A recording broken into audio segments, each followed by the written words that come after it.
Hello, everybody, and I am here with a gender tag video again. So, basically, and I know I'm doing this again. I tried to do it actually recently, but then my computer decided to be stupid and then I just kind of ran out of time and all that fun stuff. So yeah, I am, and sorry for the lack of updates. I've been at home lately, like with my dad, and unfortunately, I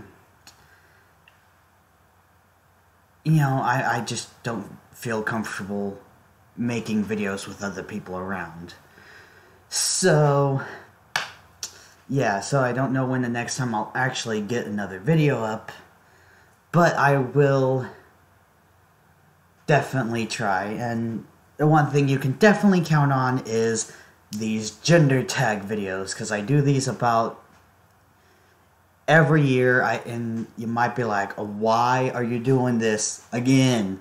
And I think it's kind of important to see the progression of someone's gender identity and how they are coming closer and closer to figuring out who they are and all that stuff, and just kind of how it shows how the process is. And I think that is just so important for other people to see, is that it's not a, oh, I'm this and that's that. So we're here doing another one. The first time I did it, I identified as more like male demi-boy because of the nonsense that can sometimes spew out of the mouths of the LGBT community. I found it hard to believe in non-binary identities, but I did manage to eventually figure out a way to believe it myself using logic and science, yada yada yada. And so last time I did this, I identified more as like agender or agenderflux, and now I'm kind of like I'd still say agenderflux is a very accurate term, but let's get on with the gendering that is the tag.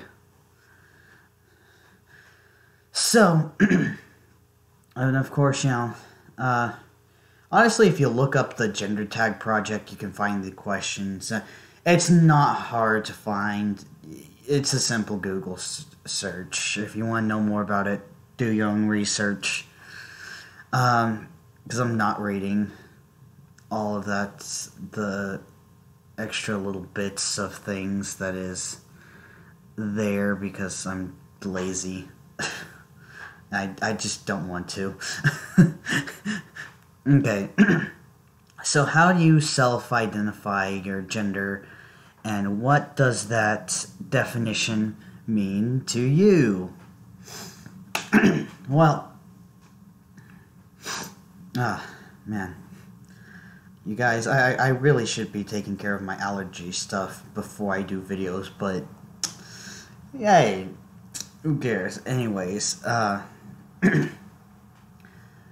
so I kind of have two labels, and remember, at the end of the day, these things are just labels, you guys. Like, it helps to show who you are, but it doesn't really,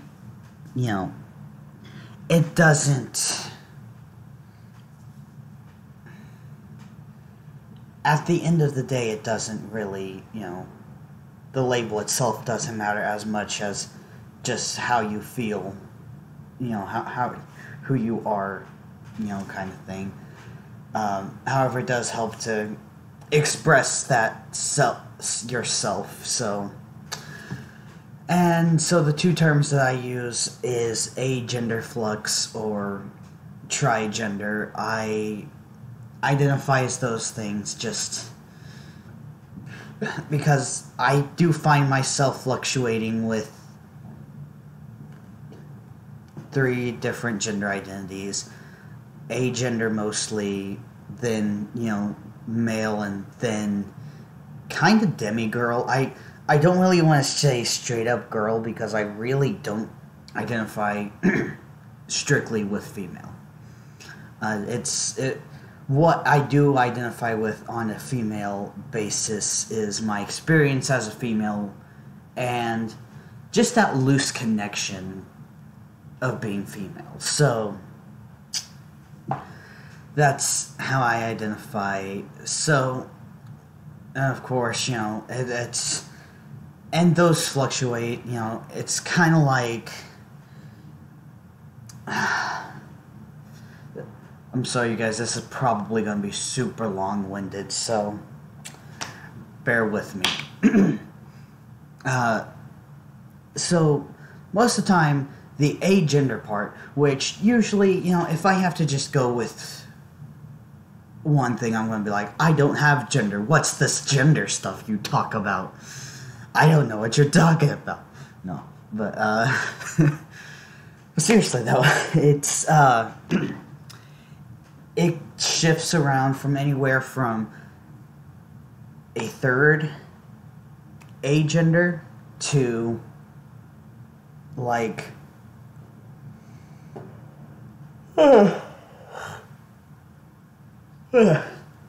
yes, that is how I identify, right there. Just a big yawn.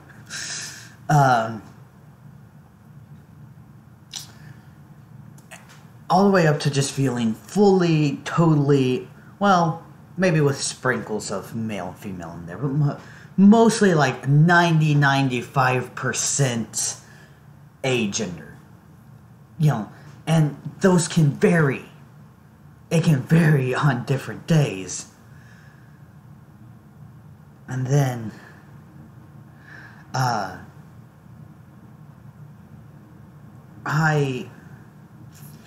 far as the male part of me goes, that can go anywhere from no male or maybe smidge male.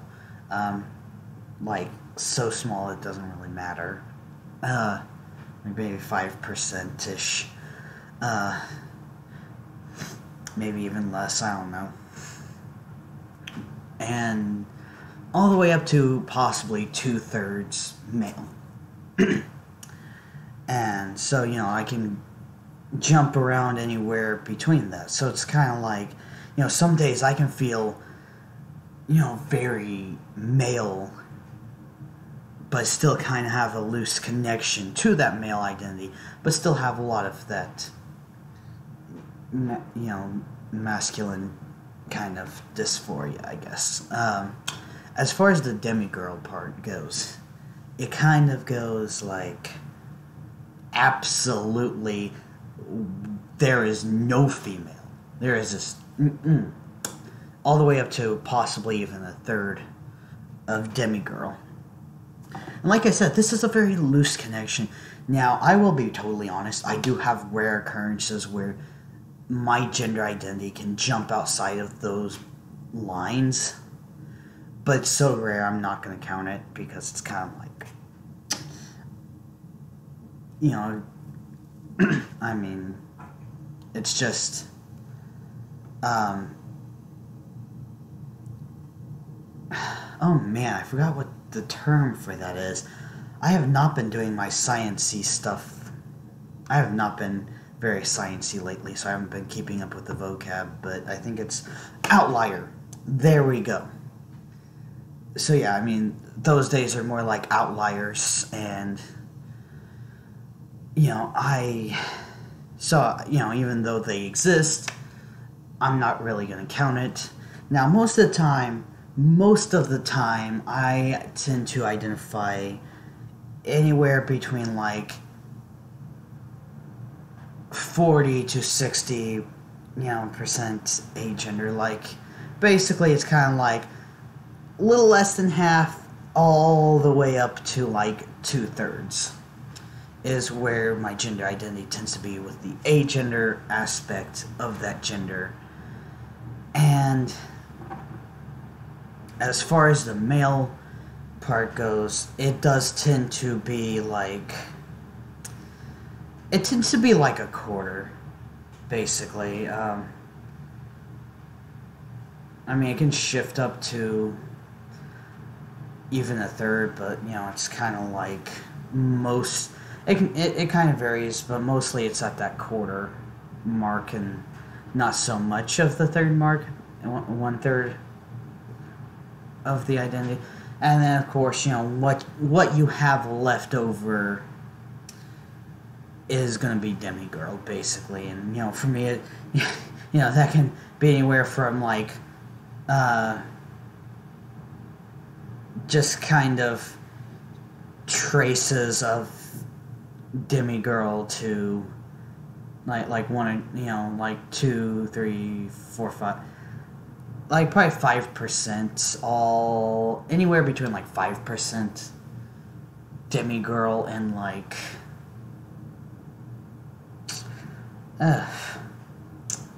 probably actually a quarter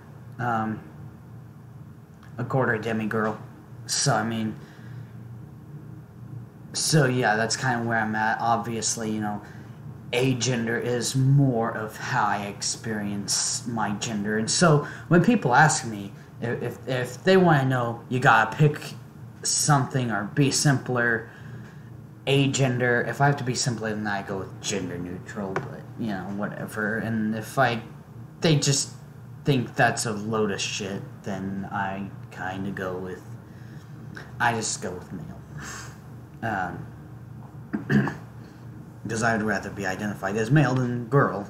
You know, it's like, So yeah, and, you know, for me, that's just kind of how that goes about. It's... Oh my gosh, you guys, I'm just yawning like crazy. I don't even edit these videos, so you guys are just stuck with my yawns. Sorry. And my nasally sounds. But yeah, so I mean, I identify so much with, you know, the agender aspect of it. So for me, agenderflux is very accurate. However, instead of just going from agender to one specific gender, it's kind of like it fluctuates between agender and bigender. And also, since trigender can kind of be a fluctuation with that, and since it does vary between 3 different genders, I do identify with, you know, I identify with that as well, because, you know, it still does cover all, you know, it basically says all 3 right here in your faces. No. But yeah, I think that's enough on that, as if I don't talk enough as it is. What pronouns honor you? Now, I do prefer they, them pronouns. If you still want to respect gender-neutral pronouns, but you're still not so sure about the they, them pronouns, honestly, go ahead and use another thing that's gender-neutral if that would make you more comfortable. However, I will say they, them can very well be used as a singular pronoun, and I don't just say this because, you know, I'm non-binary. I say this because being blind, and some people have androgynous voices, and what details I can see on a person can be androgynous. I have had my fair shares of just completely avoiding gendering. Because, I mean, when you've known somebody for a while, and it occurs to you that you might not know what gender they are, and you really don't want to be rude, because you're in middle school, you learn to do more gender neutrally, and, they, them pronouns work very well.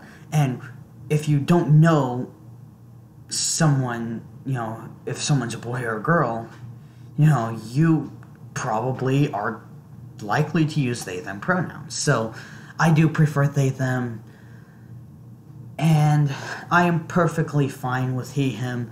Some days I do prefer he, him, to be perfectly honest. But you will always be safe with they, them. You'll be safe with he, him as well. It's just, I might be a tad annoyed once in a while, but, whatever feelings, I'll get over it.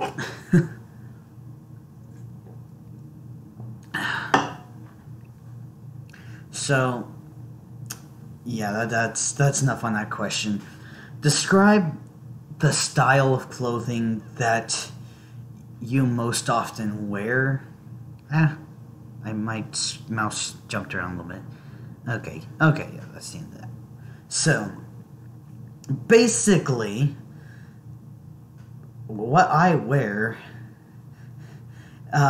let me see if I can back away enough so that you guys can actually see my outfit, because this is probably literally what I wear on a daily basis. Now, let's see if I can get... Oh, man, I don't know if I'll... you guys, let me figure something out. Just do this. Oh, man.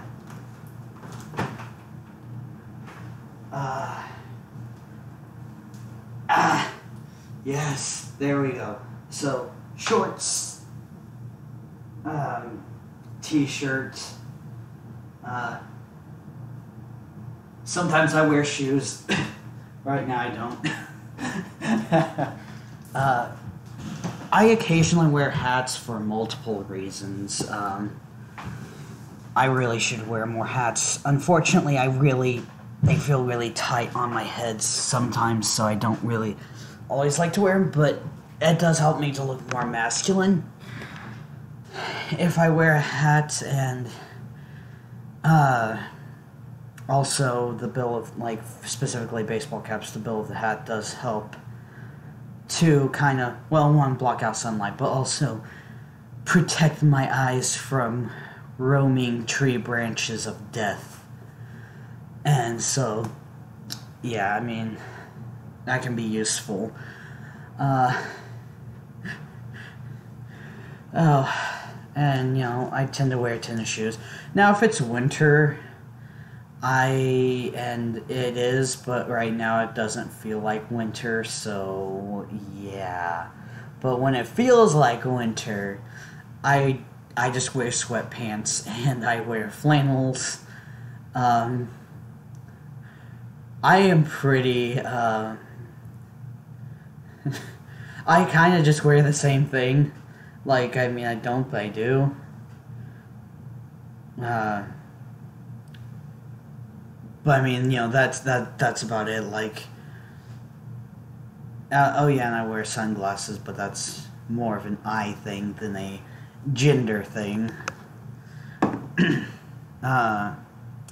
I do like jewelry. I'm not really wearing anything right now, just because it's I'm not going anywhere, and I'm kind of just existing right now. So I'm not, I'm okay with wearing jewelry and stuff like that. I wouldn't mind having my ears pierced again, but, personally, I don't know if I would want to deal with that. Yeah, so I guess, since this is about gender and stuff like that, I guess my gender of clothing tends to be male-ish, more masculine. However, I'm not... If I look more masculine and all that stuff, I'm not absolutely opposed to wearing feminine clothes.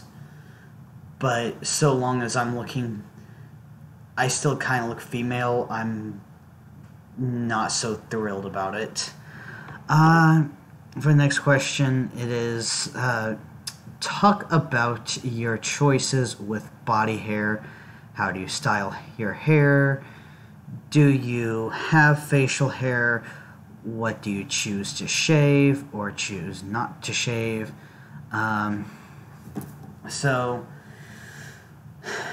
I'm looking at getting another haircut soon just because I've got some hair that it's like curled just right to where it goes into my ears and it messes with it. It makes my ears itch. So, a lot of my choices tends to be more purpose-based than gender-based as far as style goes. The only reason that the clothes thing was more purpose-based, had any gender-based to it, was because it's like, I'm not opposed to wearing feminine clothing, but I don't want to come off as straight-up female. So, yeah, that's a thing.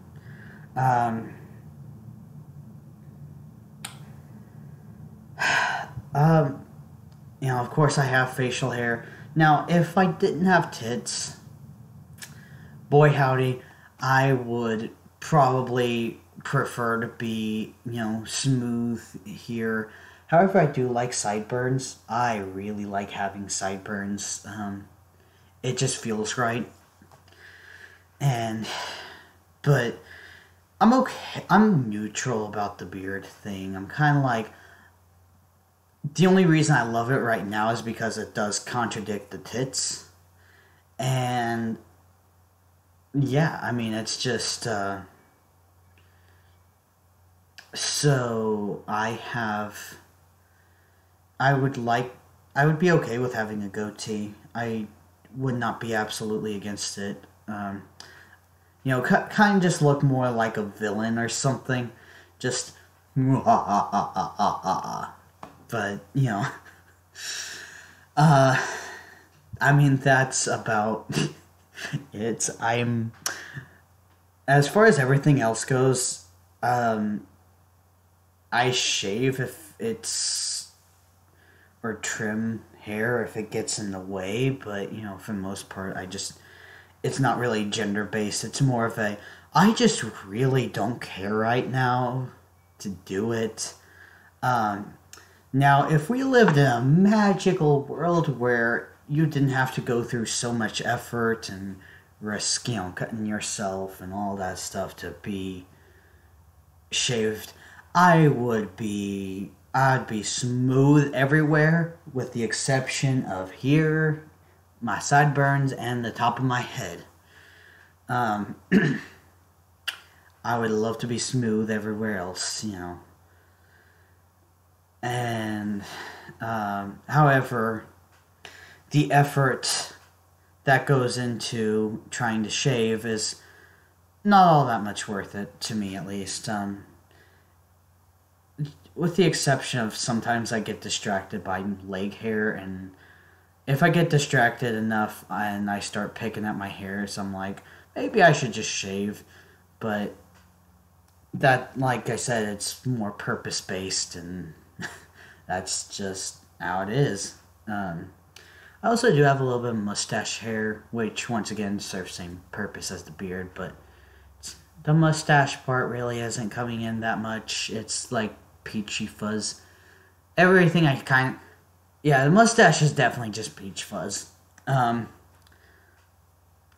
The beardly hairs are more than peach fuzz, but they're very small, and I'm actually perfectly fine with that because I really don't want anything outrageous. I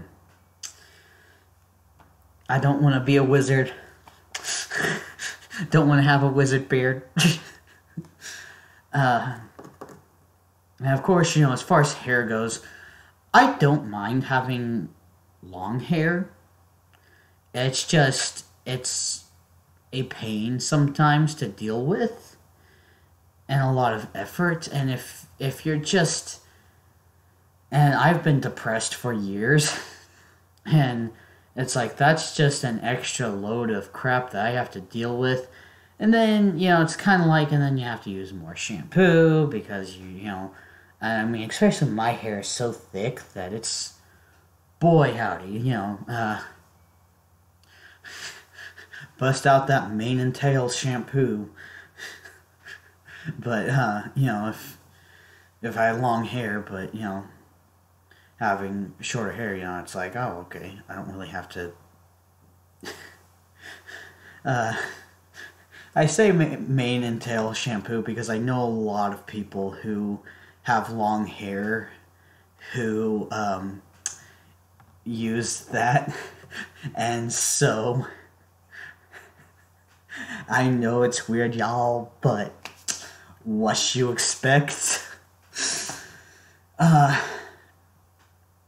yeah, I mean, I like having short hair, and I prefer my hair specifically at like a pixie haircut length, kind of like just basically short girl hair, basically. I like to look androgynous with my hair personally, so that's always a wonderful thing.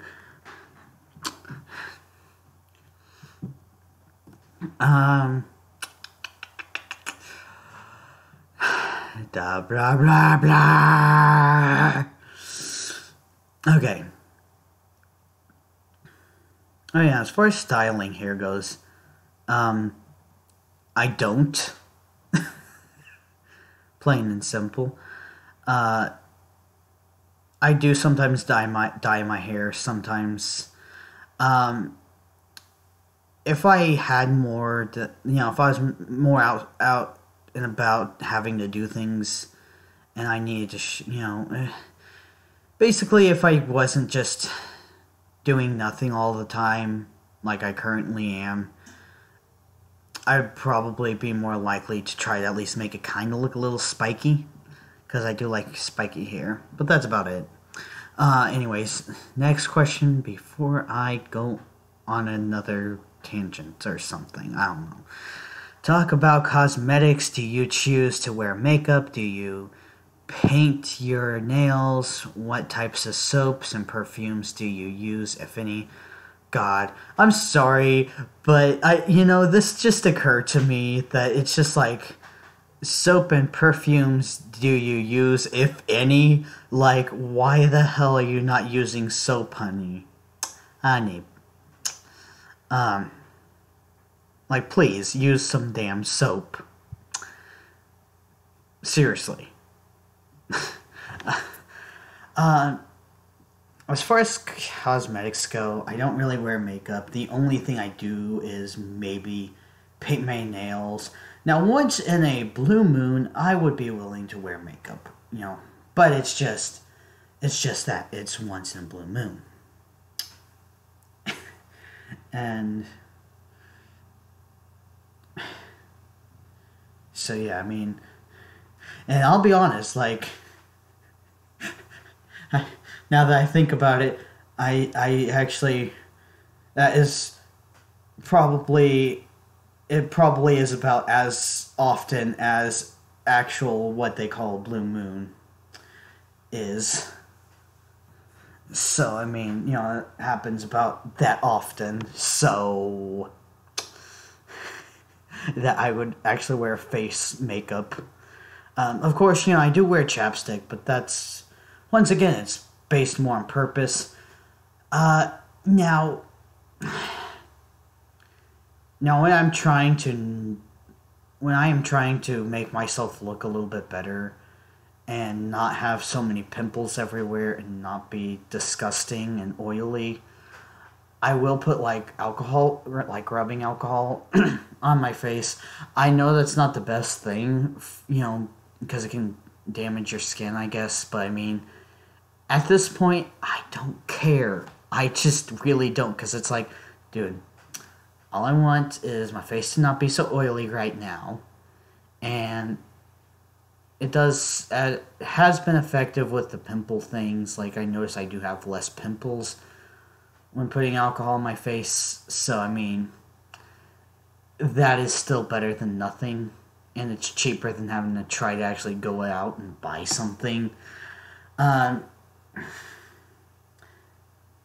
if anything else, I might use maybe more natural based things. I don't know, like coconut oil, baking soda. Baking soda is actually apparently good for as a deodorant. So I mean, apparently that's a thing. I recently found out. um, of course, coconut oil is. I mean, literally, you can use coconut oil and baking soda for about everything. Most of those are not for cooking. Of those uses, it's amazing. It really is amazing, y'all. Um, Sometimes I like to use bath bombs. Sometimes I like to use Epsom salt. Take a nice hot bath and just chill. But because my anxiety is through the roof, and you know, you just need everything to calm me down. As far as soaps go, I think what I use is like Dove. Uh, I use stuff to kind of help with dandruff, so it's kind of like, because otherwise my head is painfully, ridiculously itchy, and it sucks. Um, as far as soaps go, I use I kind of just use whatever exists. Um, I've noticed that I really like. So there's this body spray called Bod, and apparently they also have body wash. But there's a specific scent that I like, which is really ripped abs, and so I use that body wash, and sometimes I also use that cologne as well. So yeah. Um, as far as perfume goes, I like I said, I use that. Um, I have some blueberry body spray from like Avon that I got like 1,000 years ago. And the only other thing I have, and I'm going to show you guys what I have specifically, because one is I'm probably going to butcher the hell out of it, but but two, might as well just, I don't know you guys, but so I don't have much left in this one, but it's the stress relief eucalyptus. I'm going to butcher this, eucalyptic mint. And like I said, there's not much left in here, but I got this like forever ago, and from Bath and Body Works, and honestly, I haven't seen it since then, so I'm glad I have it. But like I said, there's just not much in there, but it smells great. It's a relaxing aroma, so I love it. Especially on days when I'm just stressed out for absolutely no reason whatsoever. They do have pillow sprays of this, and they have a bunch of other, stuff of this at Bath and Body Works, but I have not seen the actual perfume itself in years. So, and then the next one is something I got for Christmas, but I personally like it a lot. So it's, I don't know what this is. Classic Match, I think. I don't really know. I got this as a Christmas present, so it's a really nice cologne. So it's kind of like if I'm doing something fancy smancy, or I just want to feel good or something like that, boost up that confidence. This is my go-to baby. Because I really appreciate that as a Christmas gift. So yeah, I mean, that's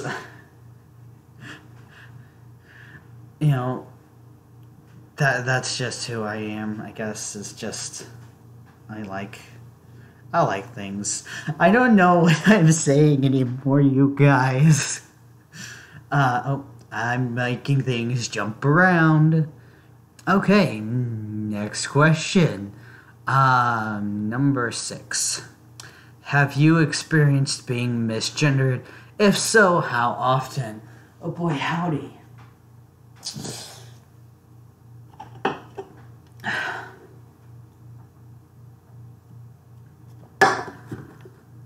You guys, this is about to be another long-winded answer.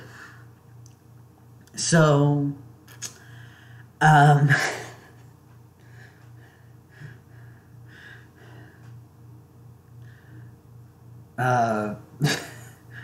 yes, very much misgendered.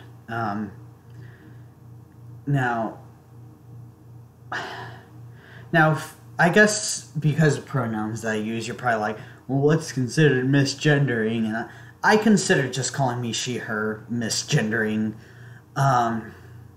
Because even on the days where I am not so bothered by it, I still do consider it misgendering me.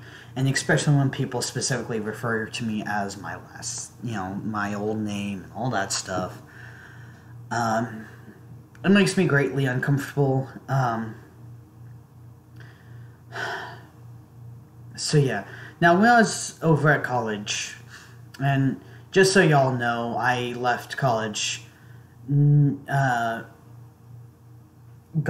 the universe, my guts, whatever you want to call it, kind of was screaming at me to leave, and you don't ignore those kind of feelings. You just don't.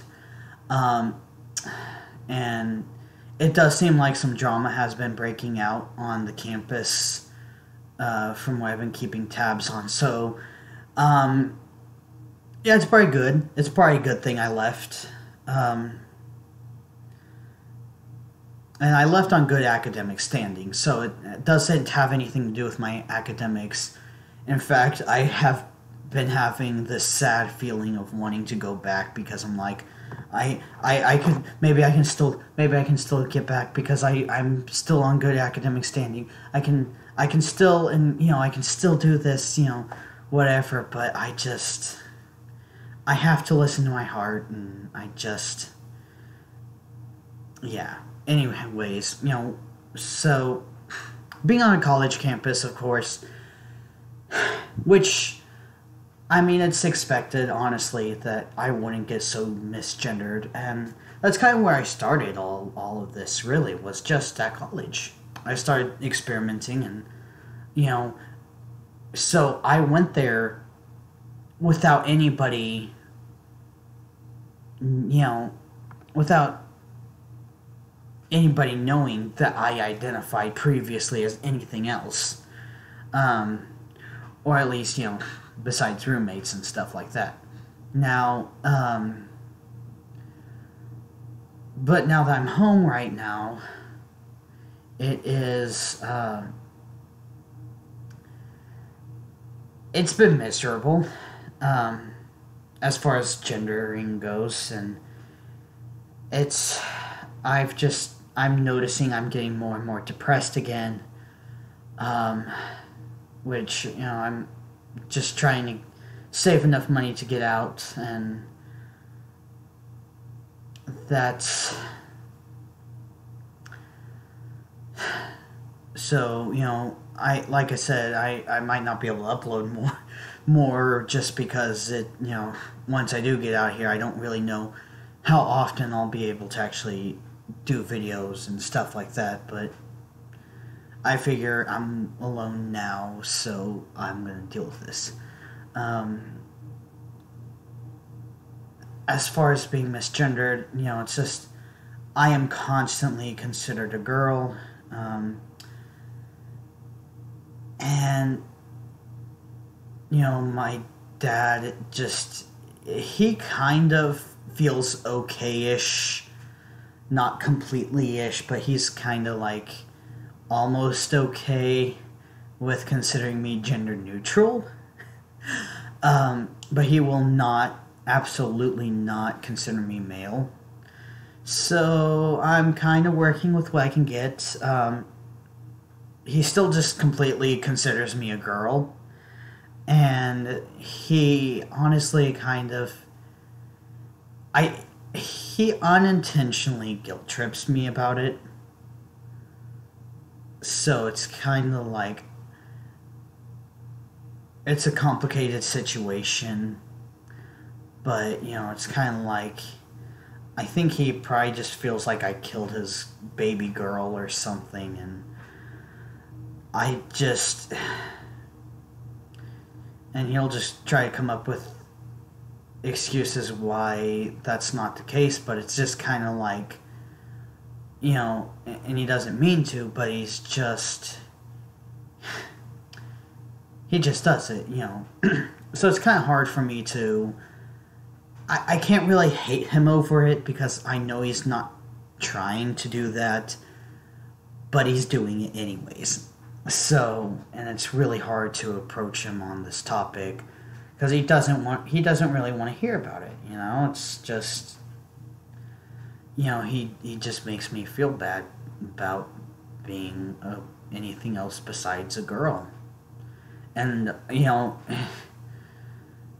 so that's a really hard thing for me.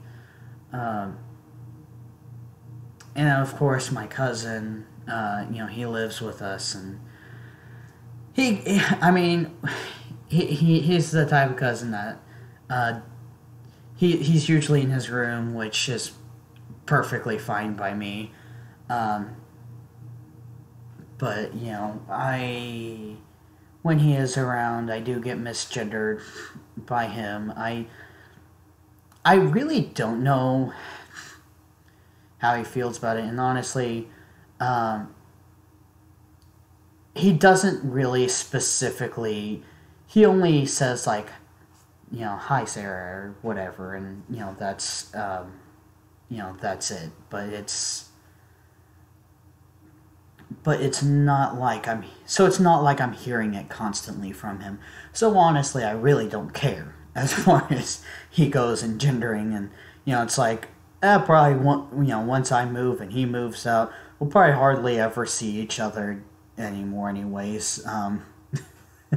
Just, I love my cousin, but that's just kind of how our family dynamic tends to be. So in general,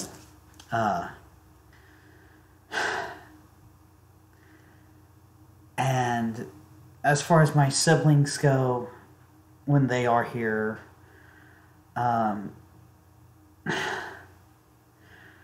most frustrating thing isn't being misgendered, but it is still frustrating. My brother does not, he absolutely does not get it. I'm trying to get him to understand it a little bit better, but, he's 8. There's not a lot I can do. And, trying to get him to call me in a more gender-neutral-ish way is difficult. But, yeah, however, he did end up start calling me something that, while this would probably be dysphoric to other people, it kind of helped with the home situation, which was basically he just started calling me Sarah Zane, same thing, Nip. And of course my little sister, being the one she is, decided to say Ols at the end of it. And it's, so, kind of just became that. And that is my name around this place at this point. So, I think that's the closest thing to gender neutral I'm really going to get around here. So, I can't really argue with it or say, hey, don't call me that. And it's funny, and it's all in good fun and laughs. And so I'm not too worried over it, but it's... So, it is what it is, basically. As far as being... And of course, they do... My sister tries to not misgender me. she tries to refer to me as a boy. I really don't know how to absolutely describe to a kid about gender identity and stuff. At least not perfectly, to where I can. And honestly, at this point, it's like, I need the extra he, him to contradict the she, her thing, so I'm not really bothered by it. Now, if all of a sudden everybody here started calling me he, him, I'd be like, hey, here's they, them pronouns for you. But, other than that. So, I mean, long story short is, home life, I get misgendered a lot. Like I said, my little sister, she's only 10 too, so, I mean, she tries to use he, him pronouns, but I mean, I understand it's hard when everyone else is calling you a girl, and it's just, so yeah, I mean, it's hard for me to correct that behavior because of parents. So, and, there's a lot that I could say, and I think I'll just leave it at that. But, so, I mean, right now it is just miserable. It is just fucking miserable. Because it's like, it's like feeling guilt-tripped. Feeling like my identity is invalid. And I'm not one of those people who, oh, you misgendered me, or you don't, or you're not, or you're saying it's not like I'm saying that,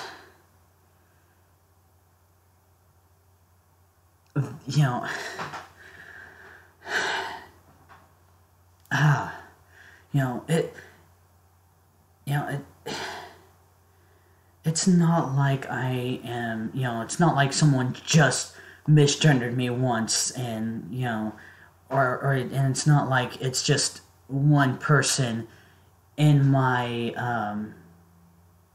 casual, day-to-day life of just like, or going out doing things. It's not like it's just one person in public who does it for whatever amount of time I'm around that person. No, this is someone I have a more personal connection with. This is someone who I have to deal with on a day-to-day basis. Whenever they are here, I have to deal with that. And it can feel very invalidating, regardless of if it actually is. It definitely does feel like it. And, it's kind of like when, and completely denying it, denying me of being anything besides your baby girl is really invalidating. And like I said, it just kind of makes me feel like shit, because it's kind of like, it's like you make me feel like I killed somebody. But like, you try to accept it as if, it's like you're trying to accept it as if, as like a self-defense killing or something like that. But it's still just, but it feels like you're still treating me like I killed somebody. And it's like, I mean, fuck. I just don't want tits. I just want to be referred to not as a girl. I don't want to be a girl. And for you to just,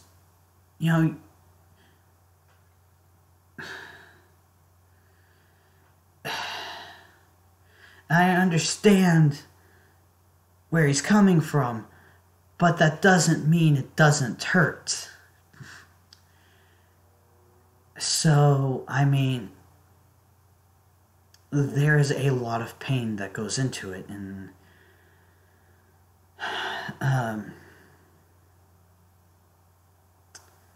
so yeah, I mean, I do get misgendered a lot. Long story short is, right now I'm getting it a lot, and basically my entire family just kind of does it, and I just, it's stressful. And I mean, and it's sad to say, but this is still a better situation than where I was, when I first came out. And that's pretty fucking shitty. Anyways,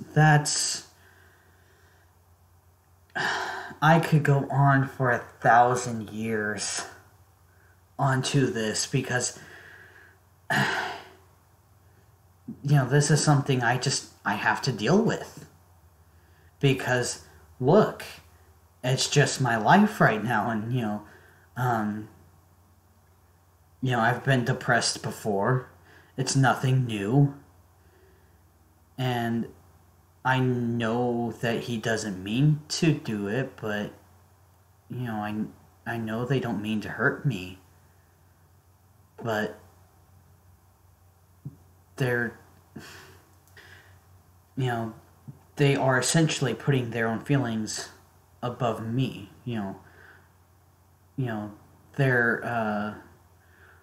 They're putting their reality above how I feel, basically, and how it affects me and what my reality is. And of course, I could go all philosophical about reality, but it's just, and the more that I'm actually experiencing this and having to deal with this at home, the more that I completely understand why some trans people just feel so invalidated, with parents who might tolerate them but don't really accept them as who they are, because it can really put a rift there. And it's just one of those things in life that, and if you are a parent that's dealing with this stuff, like, your kid is trans, and for some reason you've managed to watch this and get this far into the video for some reason, I understand. I completely understand that.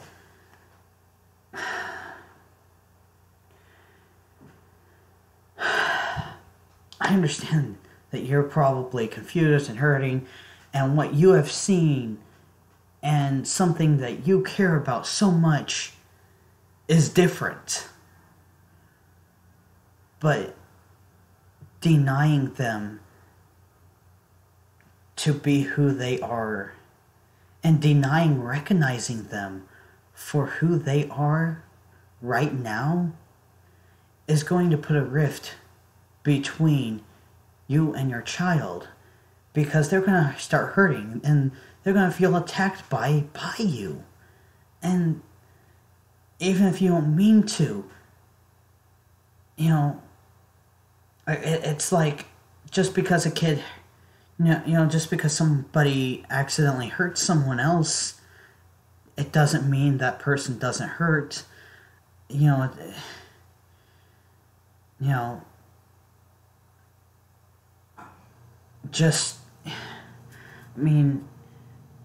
If someone hits you in the head with a brick,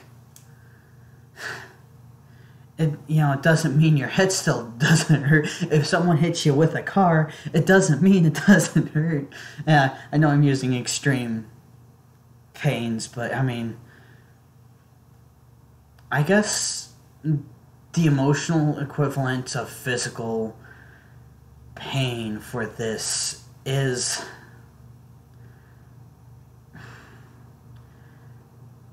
kind of, I guess, so now I'm going to have to explain where I feel emotions first before I can say this. So for me, I feel emotions in my chest. You know, instead of getting a sick feeling in my stomach, it's almost like I get this like just, you know, lungs are collapsing feeling in my chest. But most people, it does tend to be more in the gut area. So I'm going to go ahead and use the gut as a reference, because honestly, in a lot of ways, it really feels like punching someone in the gut. You know, and and not hard enough to really do like make them fall, but just enough to be like, oh God, that kind of. And eventually, it doesn't matter that, it doesn't, oh my gosh, my allergies are being stupid. It doesn't matter that you don't mean to, or you just don't see them as that gender, or you don't believe in that stuff.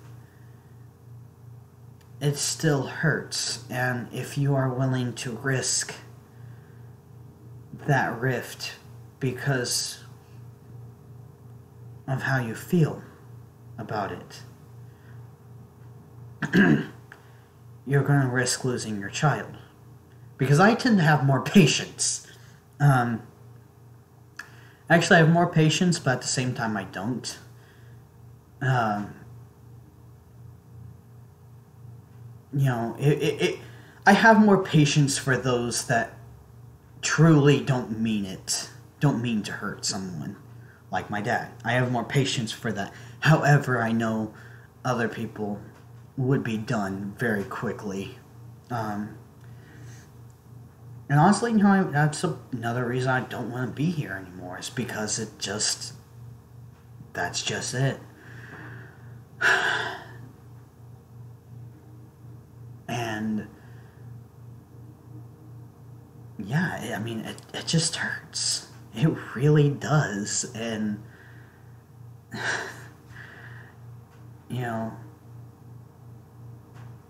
so I mean, look, if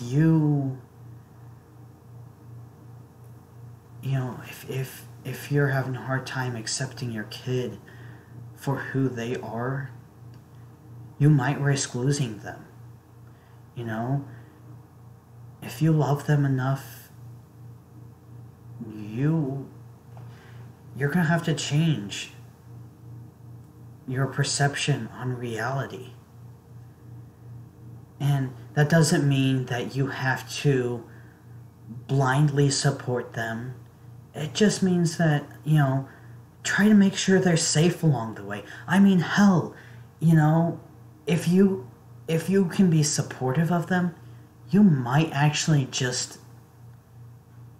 they might be more willing to listen to you about safety and stuff like that, especially because, man, when you go on hormones, that can really, that's going through puberty again, and, that's kind of why teenagers need their parents around. And I kind of didn't have my parents for both puberties, for that matter. And it kind of sucks. It kind of sucks. A lot. And, I want you guys to just,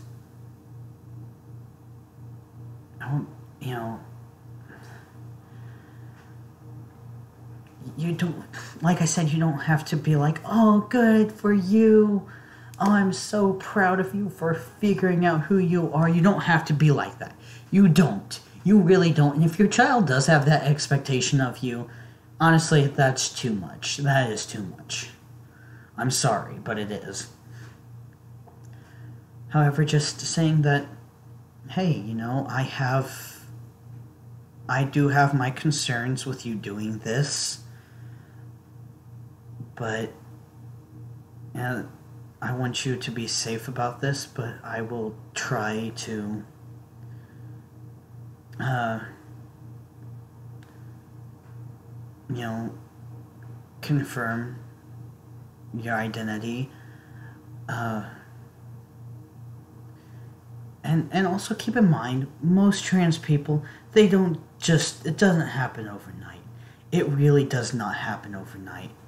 In fact, you know, things might have been better if I felt like I could have come out over the summer before I left for college, rather than after going to college.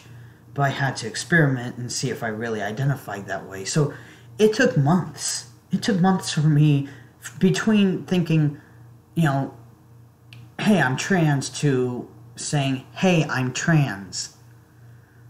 And so, I mean, like I said, just, you know, have an important discussion if you are concerned, which is a valid thing. You want to protect your child, but don't deny it. And if you're having a hard time coming to terms with the fact that, you know, your boy is not a girl or your girl is not a boy or whatever, there is an organization called PFLAG. Now, I can't really get my dad into it because he really does not want to do anything with anybody because he's not a social person and, in fact, has a lot of anxiety in that regards and all that stuff. So, I mean, and he's just going to do what he's going to do. But those people can probably help you and relate on that regard, because that's a valid feeling. You know, your reality just crashed down. And that's valid. But, you know, are you going to torture your child with, you know, just feeling like they're the scum of the earth simply because they want to not be a boy or girl or whatever, because they want to change the way their body looks?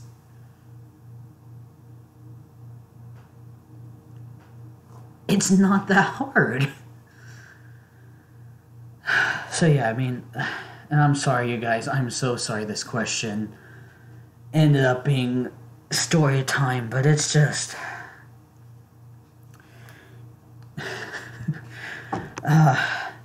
if I was one for tears, this is where it would be. This is exactly where it'd be, because I've been hurting lately, and it's been... And I hope somebody does find this that needs to hear some of this. I really do. And I'm sorry, this has went from a simple gender tag to me kind of talking about my shit in life, but, you know, I think every bit of this is important, because I want people to know that they are not alone. They are not alone in the pain and suffering.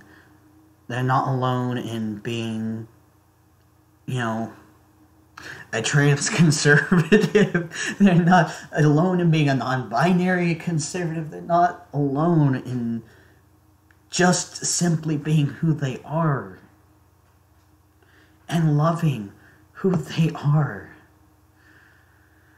God. You guys, I kind of want to cry, but I'm like, nah, I'm an emotionless robot. I don't need that stuff. However, this, However, now my nose is even more runny than it was previously. I should probably go on to the next question because I took 1,000 years answering that last one. And what's sad is I could probably talk even longer.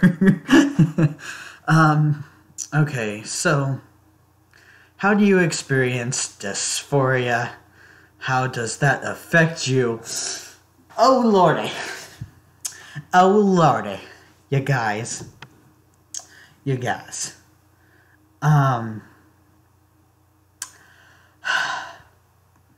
This video is longer than I wanted it to be, honestly.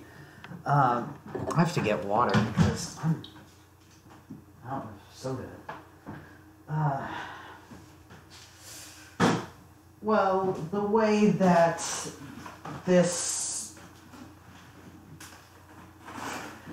dysphoria tends to be is more of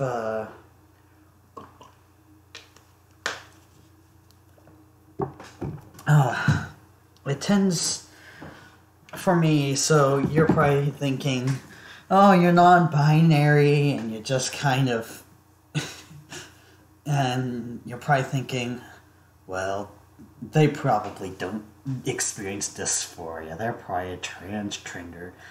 And honey, you'd be wrong. You would be wrong.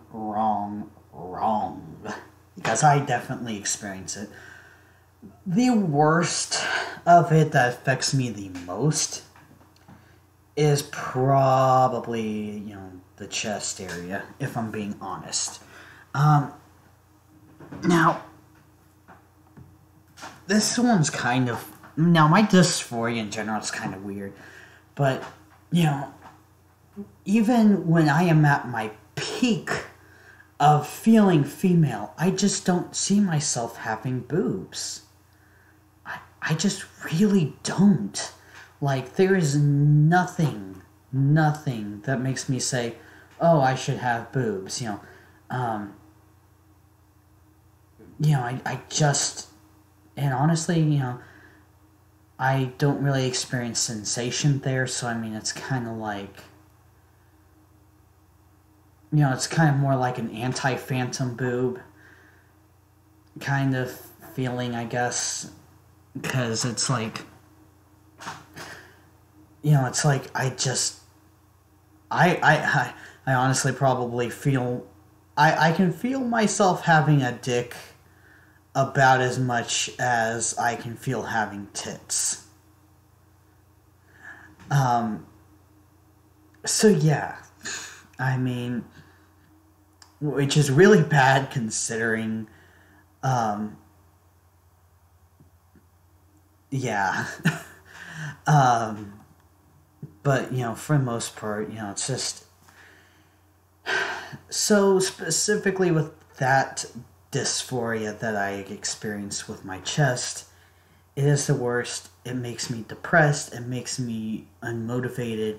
Anytime my chest is flattened, I am just ready to tackle the world, I'm like, bring on the world. I can do anything and everything, and everything's great. I can actually focus on things, but...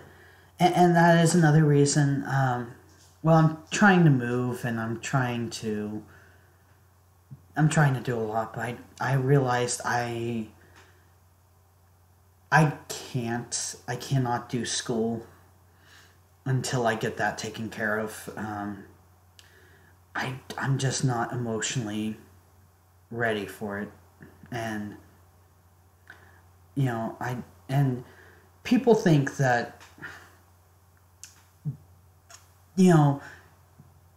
people are just so obsessed with their body and having that body part that, that they can't focus on anything else because they're obsessed with that. But that is not the case. That is not how dysphoria freaking works. Okay? Let me tell you. It works like this.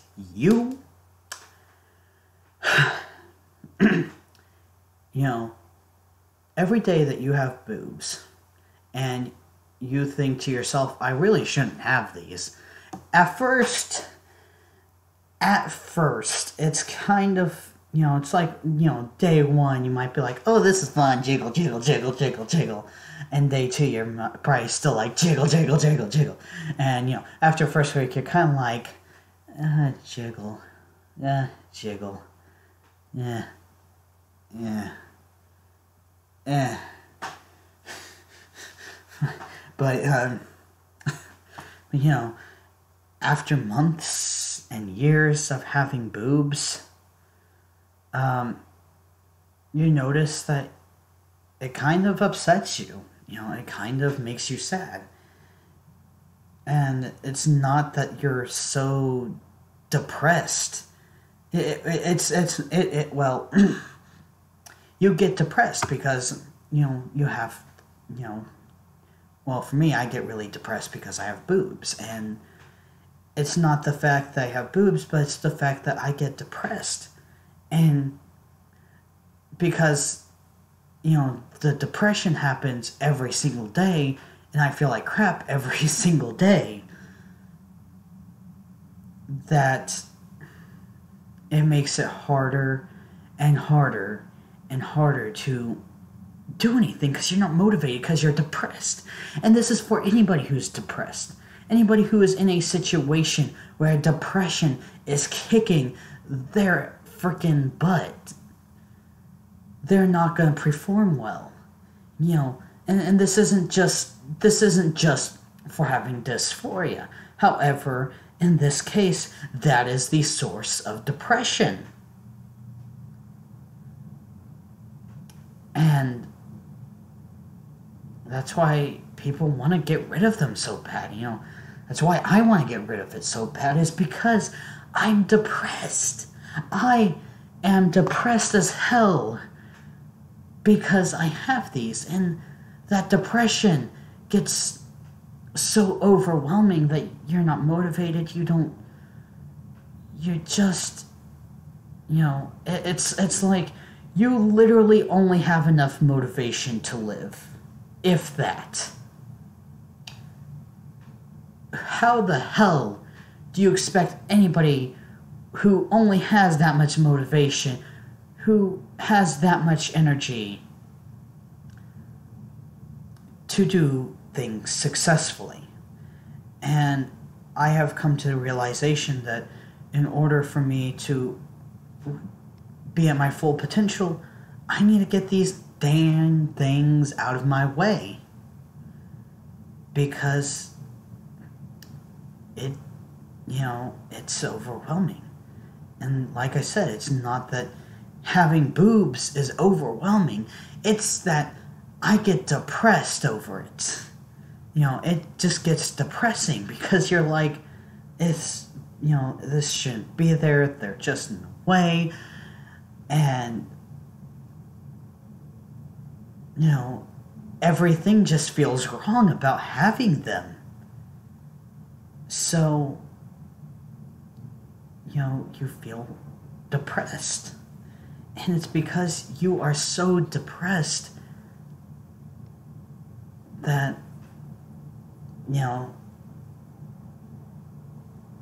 you just can't focus. So it's not that, people are so obsessed with their appearance. It's that they're depressed. They're fucking depressed because of dysphoria. Dysphoria on its own isn't, well, I mean, it's uncomfortable, but it's bearable. But once that dysphoria starts to cause you depression, that's when everything breaks down. That is where,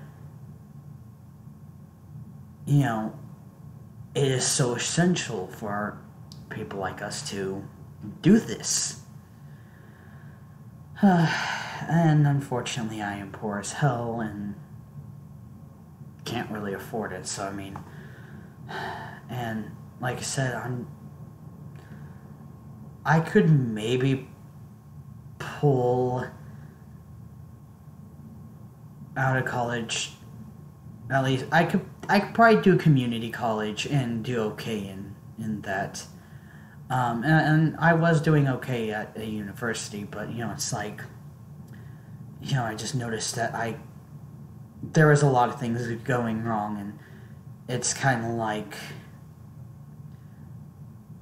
yeah, I mean, I could maybe get through it, but I I want to perform better. I want to do better, and I really can't until I'm not being weighed down by that. So, yeah, I mean, that's just how that is. So yeah, my boobs, they make me very depressed. Like I said, it doesn't matter if I see myself as agender, male, or demigirl. Like, even with the demigirl, it's like I don't picture a girl with tits. I picture myself more girlish without tits, you know? I mean, I know it sounds silly, but it's like, that's just how it is. Now, the next place of dysphoria. I'm just gonna go with genitals because now that one is a lot more complicated. That one is really complicated. I really,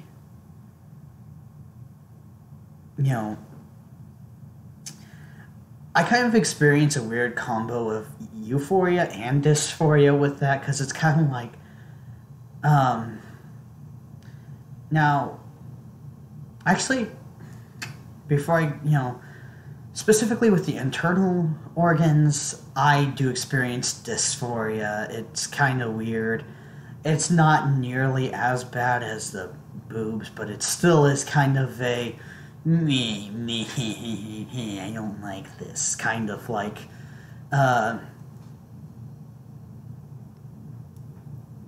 kind of just, it's like, anytime I can kind of feel anything down there, anything, anytime I have womanly cramps, I am like, no, and, periods are, I don't know if I was dysphoric or just didn't like them, but either way, I'm glad to be rid of them, and I really do not want to ever have one again.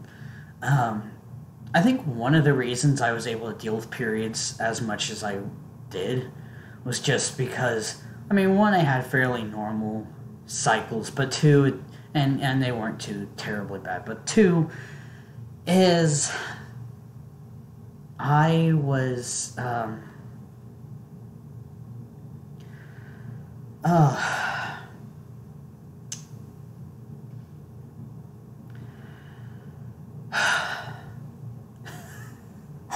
okay, that pause was not a thinking pause. That was my dysphoria in general just kind of mentally slapped me, because I'm talking about it, I'm thinking about it, therefore, obviously, it's gonna hit me.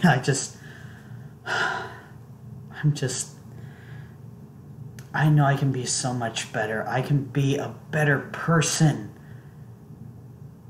I can be the better me that I want to be, that I can be, with those gone. I just, and the misery that I just pictured myself of just having to deal with my chest is just, it makes you question if it's worth living, you're kind of like, why am I here? Why can't I just get these off right now? So yeah, that was a very,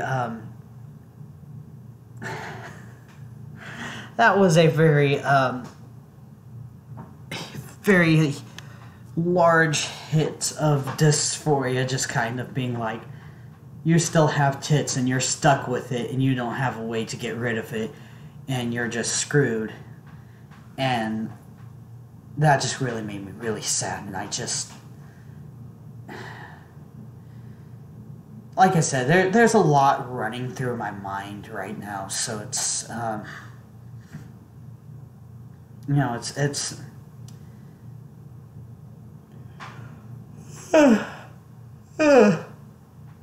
so it's very difficult right now, you know. It's, yeah, yeah, with, as I was saying with the dysphorias, you know, in the, you know, downstairs area is, you know, as, you know, I don't like the idea of having a uterus. I don't like the idea of, well, I'm kind of neutral as far as the ovaries go. I'd kind of rather not, but I definitely do not want a uterus. No, thank you. However, I would say, I think I do. Actually, I don't know. Like, it's kind of weird. It's kind of weird because it's kind of like those are organs inside you. And so it's not as obvious that they're there. But, you know, if it was more obvious, I think it'd be... I would definitely have more dysphoria over it, but, you know, as of right now, I don't really... I kind of go back and forth between feeling dysphoric and not really caring. Like, it's not that I'm okay with having those, but I just kind of don't... It doesn't really bother me too much. It's like, oh, that exists. But the idea of having periods, no, that's very... For me, that's brings on some dysphoria. So the only reason I can tolerate it is because with pads, I think what helped me out with that was, you know, because pads kind of helped to kind of make it feel like, because it was a more flatter surface, it kind of made me feel like, oh, I don't have a vagina. So that was always a nice thing to have. And, you know, as far as, you know, vaginas go and all that stuff, I kind of fluctuate, honestly. This is where my gender identity really comes out at, is in the genitals area, is just kind of like, some days I'm not dysphoric, some days I might only, the idea of not having a vagina might, like having a vagina might make me dysphoric. However, I do have other days that I can't really pack either because I get dysphoric about having a dick, at least, you know, or having a bulge that big. So it's kind of like, however, I do have dysphoria as far as I want the ability to stand a pee if I so pleased. However, you know, basically I'm like, I don't have to, but I would like that capability. Now, there's a lot that I don't want down there. Like, I would like that reduced to as minimal as possible.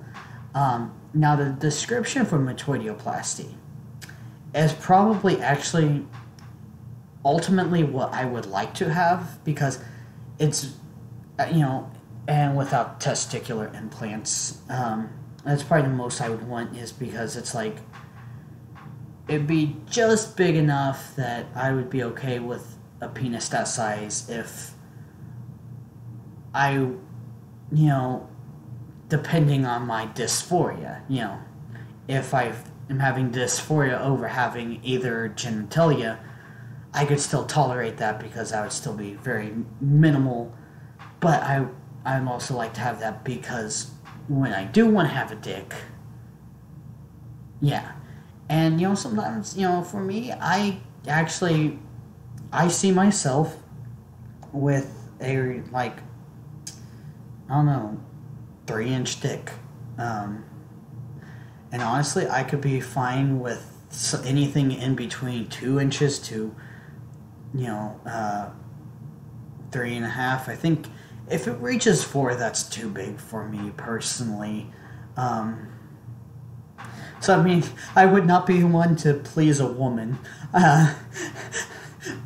Good thing I'm gay. No. I'm weird, but yeah, much more attracted to guys than I am women, though. But even there, I'm not. I actually should go into a description of my sexuality sometime, because I'm kind of attracted to, like, non-binary people, which is kind of weird. Yeah, but anyways, so, yeah, I mean, like I said, now, I do have days where I'm okay having a vagina. I don't think I would have dysphoria without it, but I think if, like, I could live my life. I could get through school. I could get through a lot of things. I could live my day-to-day life just fine having a vagina. So, I mean, and yes, I would be occasionally dysphoric, but that is, I could easily just, shove a packer down there. If not, well, I mean, I'm kind of just going to be screwed anyways. Or I could shove a sock down there, too. I find shoving a sock down there does kind of at least help a little bit. Because it doesn't necessarily give it the perfect male bulge, but it does give somewhat a bulge. So, yeah, those are just my feelings on that. But I do experience euphoria, though, with the idea of either having nothing or having, a dick, So some days it might not be that I'm dysphoric, but I feel euphoric about having something. And like I said, I honestly feel like I have a dick more than I do my boobs, and because, like, it's so weird. And like right now, I don't really see myself having either genitalia. However, that can change at any day. You never know. Tomorrow I might be like, damn, I need to have a dick. But yeah, I mean, that's just how that is. As far as, other, secondary characteristics of the body. Now, with my voice, I don't know if I actually had dysphoria with a female voice. I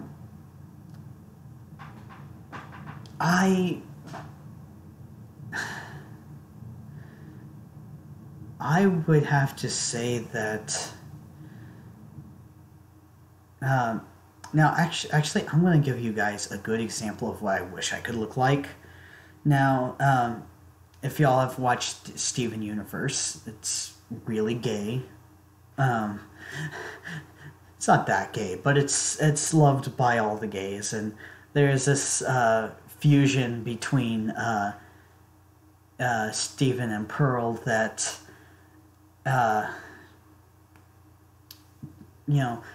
forms Rainbow Courts 2.0, and and you can watch that clip without being spoiled, by the way, as long as you just watch that clip.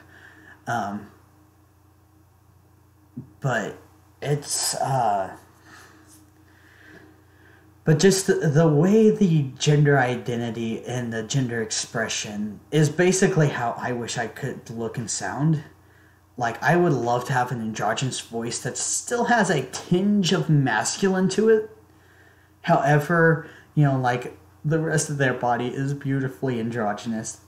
And I'm like, oh, Rebecca Sugar just, bam, got my gender, like, right there. And I am very, very, very, very, very, very, very, very, very, very happy about that. So yeah, I mean, I'd love to have a flat chest and just kind of generally look like that. Well, obviously in a more humanistic sense, I don't want to have 4 eyes. Unless two of them can actually see, then by all means. Anyways, I would like to have, but like that voice is like, oh, you nailed the voice that I would love to have. Like just that pitch and range and everything. It's just beautiful. And so, I mean, I would love my voice to be androgynous, which when I get excited, I can kind of sound feminine. When I get, and sometimes I just kind of talk the same way I did as a female. So I can have that more feminine inflection, I guess. I don't really know, but, I'm happy with whatever. I do experience some euphoria, though, having a deeper voice. And that is definitely lovely. And and it just helps me to not be misgendered.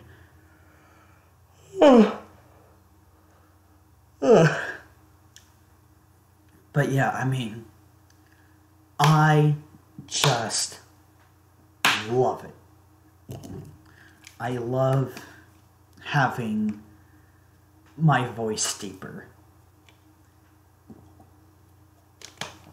Now I just gotta learn how to actually sing with it. Now sometimes I do miss having a soprano voice because I do like singing at those ranges, but that's more of a singing voice thing and not as much of a gender-based thing.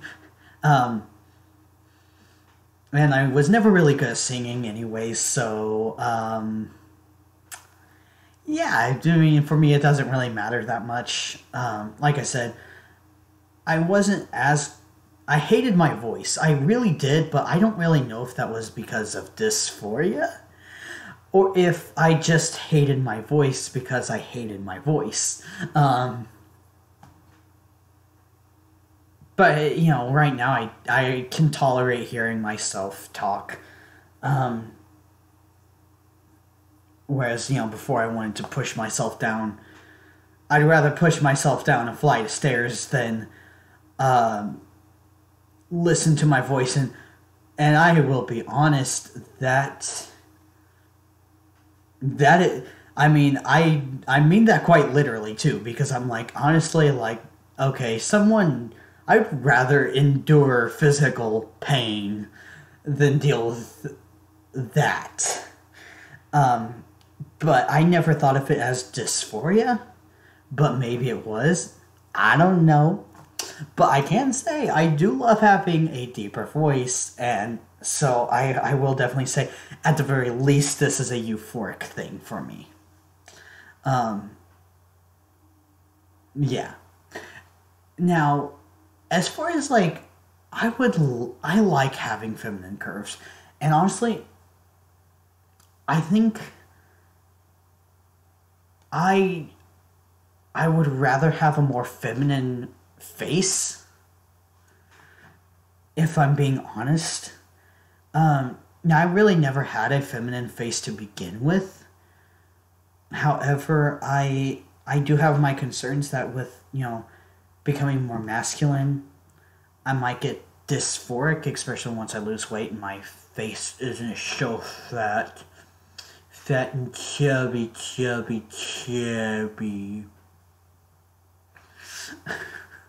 Somebody's gotta make a compilation of me, just my weirdness out of context.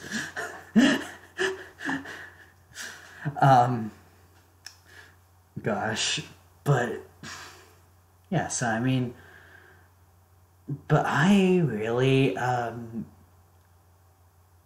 I do worry that I'm not gonna like myself having a more masculine face, because I want to have a more feminine face. I like my face being more feminine. Now, when I go... Now, if my face got too masculine, for instance, after I lose some weight, if my face kind of... if it looks more like my dad's or my uncle's... Because, honestly, me and my uncle right now probably have very similar facial features, which is hilarious because he's one of the family members that's not approving of me and transness, so that's gotta be an insult right there. Is it just... You look like a trans guy. But, yeah, so... If my face does still look that masculine, in the long distant future, I'm not going to say for sure, I might consider, facial surgery. However, I don't want to do any more surgery on myself than I already am going to have to do. I really don't want to do anything more, but, if my face is really masculine, I'm probably going to be really dysphoric about that. Which is weird, because you'd think that it would be the opposite, But no, but like I said, I have my concerns on that. I hope my face just kind of stays androgynous, or at least kind of looks similar to how it did before. I'll be honest, I was kind of dysphoric. I was probably dysphoric about my face because it wasn't feminine enough. But, I'd be happy with how my face looked before, honestly. And as far as... So, yeah, I want more feminine facial features, but I can be okay with a more androgynous face. I'm going to be dysphoric, though, if it does end up being more male-ish, masculine. I'm going to have to ask about that, because I wonder if going off testosterone will actually force my face to be more feminine looking again. Because I just, like I said, I'm pretty dysphoric about that. But, if it's a guyish face that still looks feminine, I'll be fine. Like I said, I just rather have more feminine features of my face. I don't really know how to describe what I'm thinking. It's just, looking at my face, I don't see a guy's face. Looking at the rest of my body, that's a lot more masculine. Looking at my face, though, I don't really see a guy. I kind of see an androgynous face or a feminine one. So, yeah, that's just how that is. Now,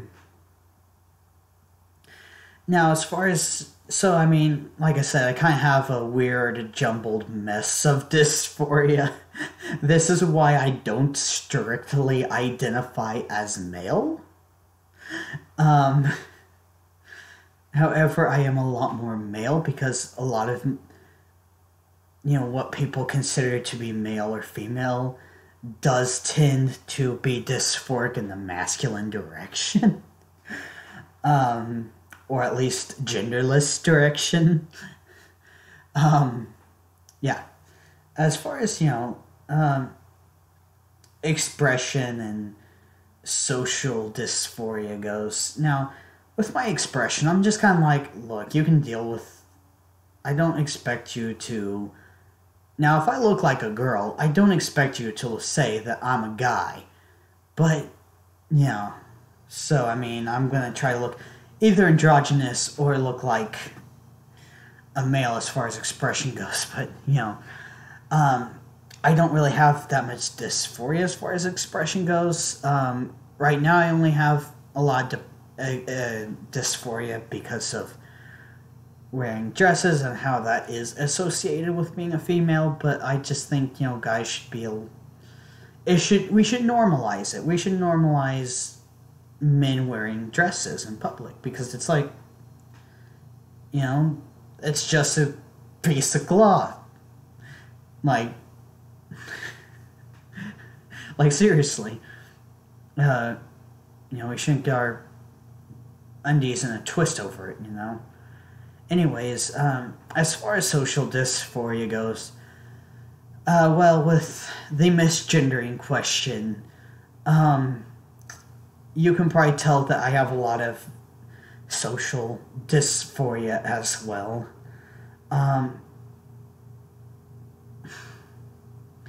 So yeah, I like to be recognized, and more specifically, I don't want people looking at me as a boy or a girl. My place in society, I feel like I am neither. I am a genderless person, and that's just how I want people to see me.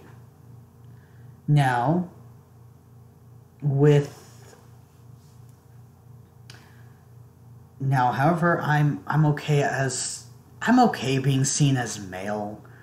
I'm not dysphoric about it, but I'm not dysphoric about being seen as male. However, it still doesn't quite feel right. I feel more male than I do female, but I'm definitely not a girl, and I'm definitely...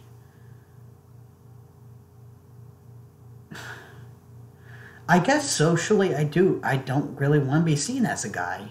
I really don't. Now, if I'm forced to choose, I will go with the males.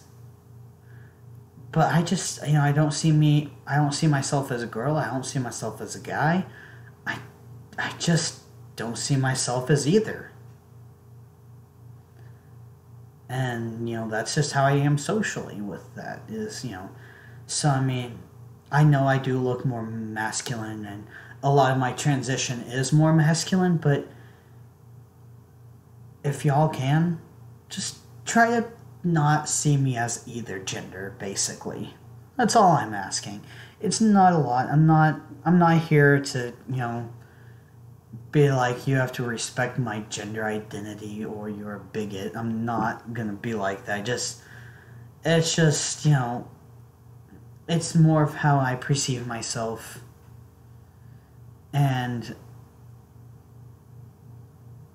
yeah, and I'll be honest, I love myself the way I am, like this. So yeah, as far as dysphoria goes, that's pretty much, I guess, as good as anything. Like I said, I kind of just,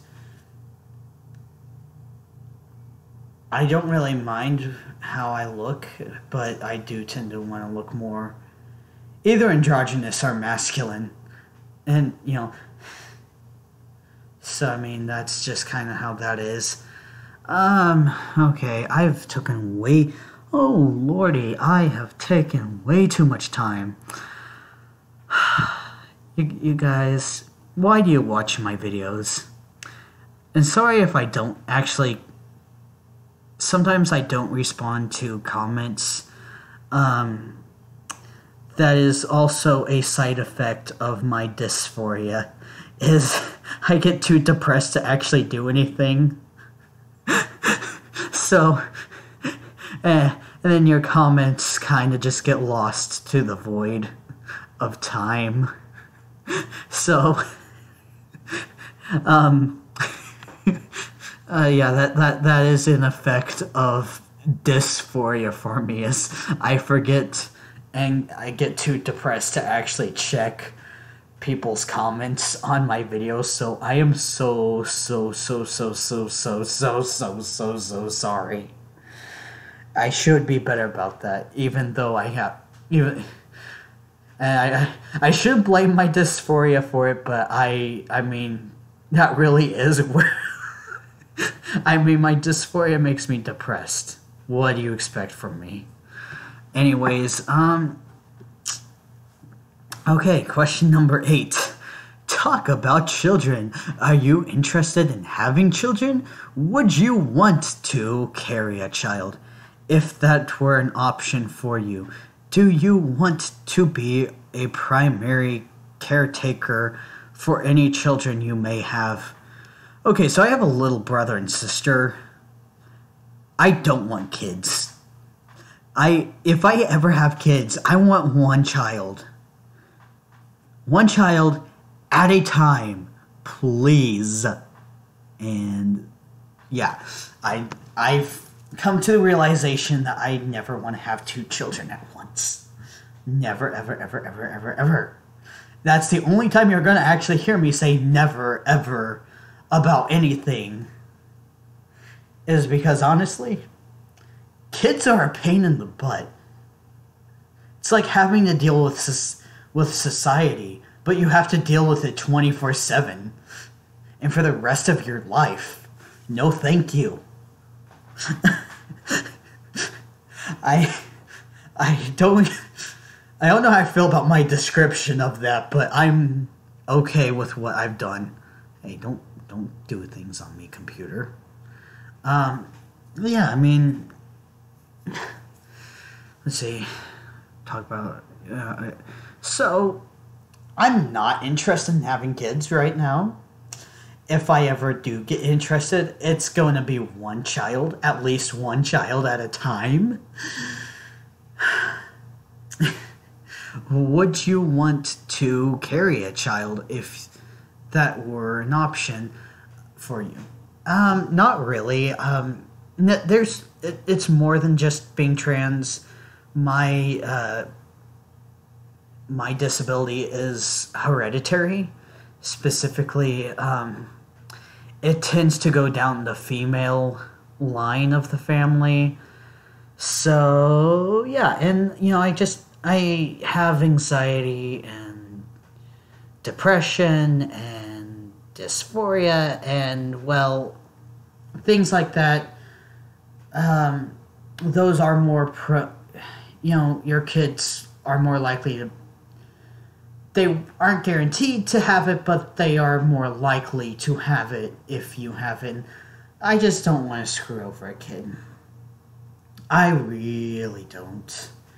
The only reason I would, and honestly I don't want to go through the pain of having a child, all the suffering. The only reason I would want to have a child, why I have any interest in carrying a child myself, is because I would love the attention that I would get from, baby showers and just, all of the stereotypes. I would fulfill everything of stereotypes of just oh yeah, oh my gosh.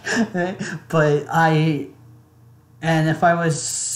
if I was a heartless person and still have these feelings that I have, I would probably actually have a child for the sole purpose of getting attention.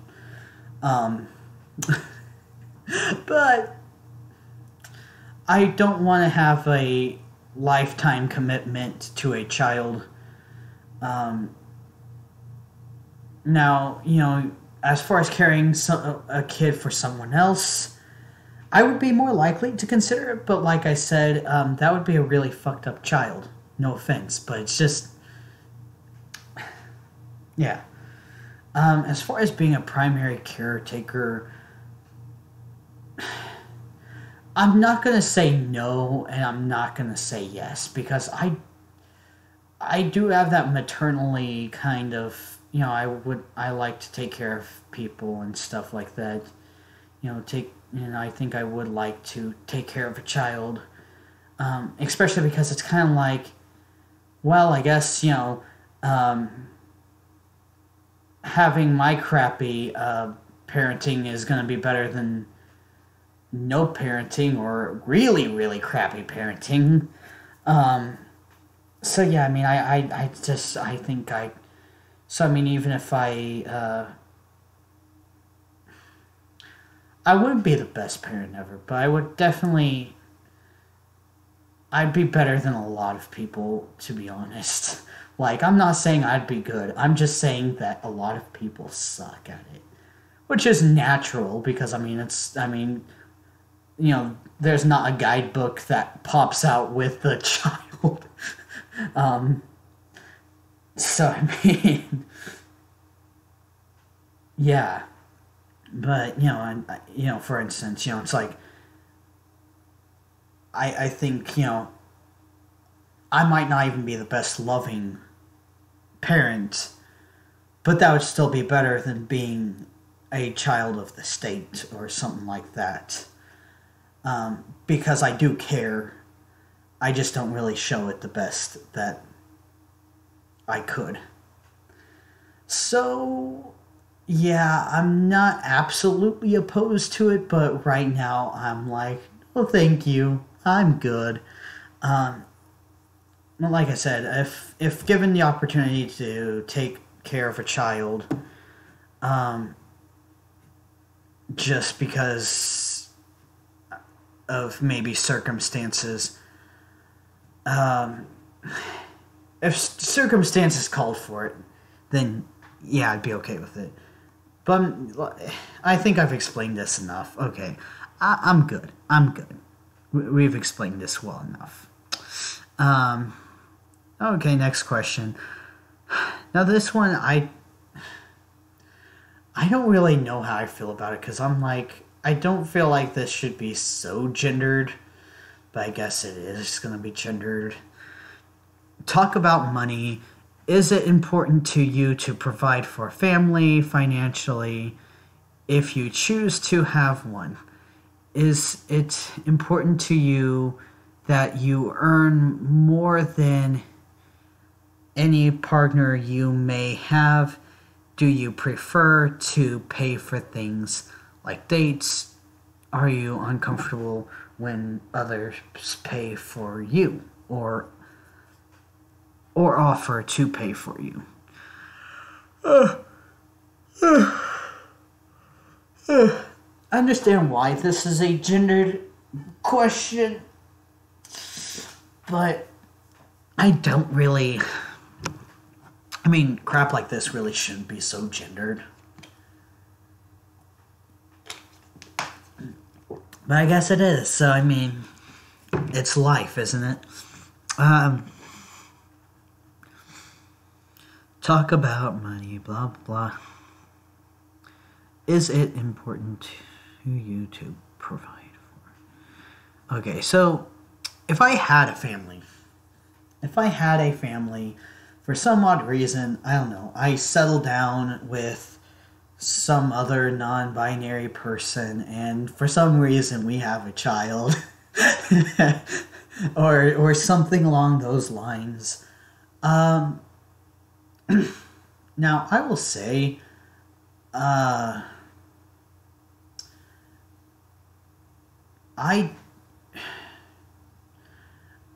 I think it should be equal. We should provide equally. Now, if the difference in paycheck is vastly different, I'm gonna be honest. I would have to say, well, you make blankety blank more than me, and so maybe you should pay for a little more percentage of our place. And I think, honestly, it would also have to depend on the person because it's kind of like, our finances would, if I was in that situation, it would depend on the other person how, we would want to go about dealing with finances. I'm single right now, so it's, I'm like, I'm just covering my own butt. So, I mean, I would have to say that, someone, like, for instance, if I made, let's say if I made $50,000 a year and then and my partner made 100,000 a year, I would have to say, maybe they would pay for 2/3 of our basic needs, where we live together, and I'd pay a third, or vice versa even, or if it'd be better, even combine our money and then split evenly. I would rather not do that, especially if I do have more money, but I would be willing to. Yeah, it's one of those things I'd be willing to negotiate it, but like I said, that'd be as far as, kind of family situation. Personally, I don't like the idea of living with another person. Uh, so I would rather just be able to pay for my apartment or wherever I live, and they pay for their stuff, and yeah, happily ever after. Of course, if you have a child, I do feel like, and of course, if you're in a relationship, you should be able to live together. And if you have a child, you should definitely live together, because that is by nature, that is a two-man job. Like, seriously. Like, it just naturally is. That's why, single parents, all the props to them. But yeah, I mean, that's kind of just my feelings on it. Like I said, that's more of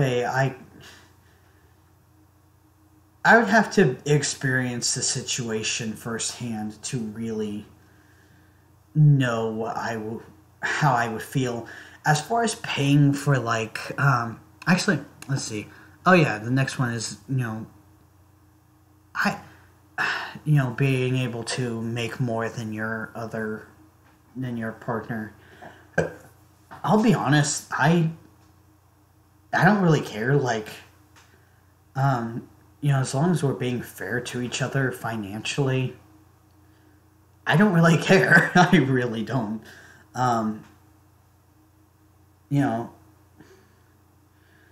No, I mean, I'd personally prefer it if we were both filthy rich. That'd be nice. Like I said, as long as we're fair to each other on the basis of finances, that'd be okay. And, I don't want it to be important to them to make more or less than me either, because it's like, dude, I would be happy, if you can make more or I can make more. I don't care. And like I said, I think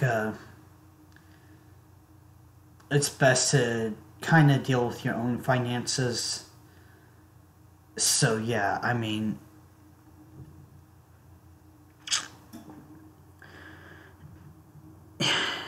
I just I would not. Basically, I would not want to have to ask my partner to pay for something. If they wanted to get it, by all means, they could. But I mean, it's just not. I wouldn't want them to pay for something like.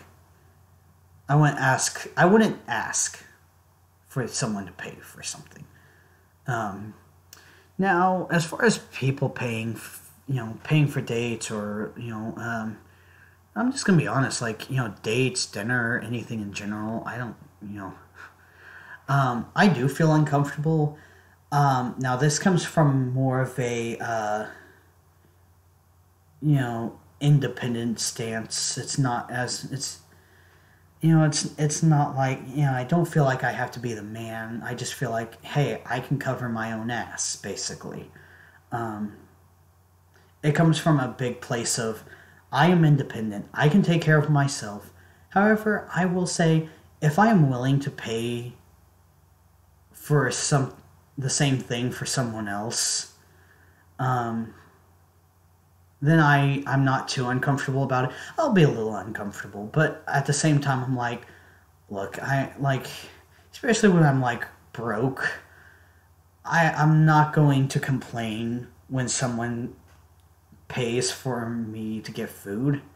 Now, if someone has me paying for them constantly, I'm going to stop eventually. Because I'm not gonna deal with that. I just don't. But I wouldn't do anything more to someone else than what I do to them. Basically, and it's kind of a golden rule kind of thing with me. And this is with people in general. This isn't just states. This is just in general. Um, so yeah, I mean that's the way that is, and like I said, I mean,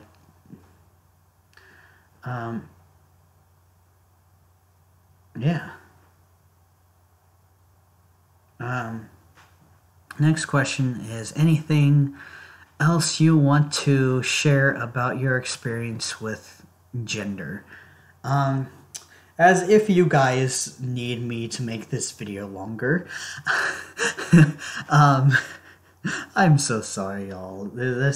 I'm being terrible. I think that, really, my experience with gender has been transformative.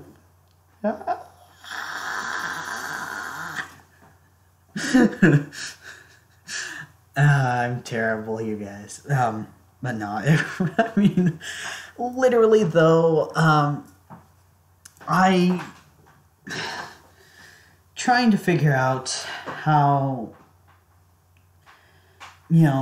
trying to figure out logically how gender has been difficult because honestly, the LGBT and liberals do have, not all, but just they do tend to have a tendency of not making sense of this stuff. And I find it very important to use logic and science. And in fact, if you guys are probably thinking, I don't know why I watched this whole video on this, but why the hell do they consider themselves trigender or whatever? Like, how can you be genderless and both genders at the same time? That doesn't make sense. And and in the future, I'll probably make a video going into more depth about that. And yeah, I mean, that's just,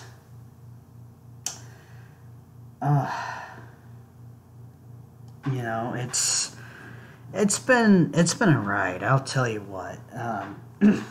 But yeah, I mean, kind of slowly coming to the realization of who I am as a person, how I identify, how I see myself. And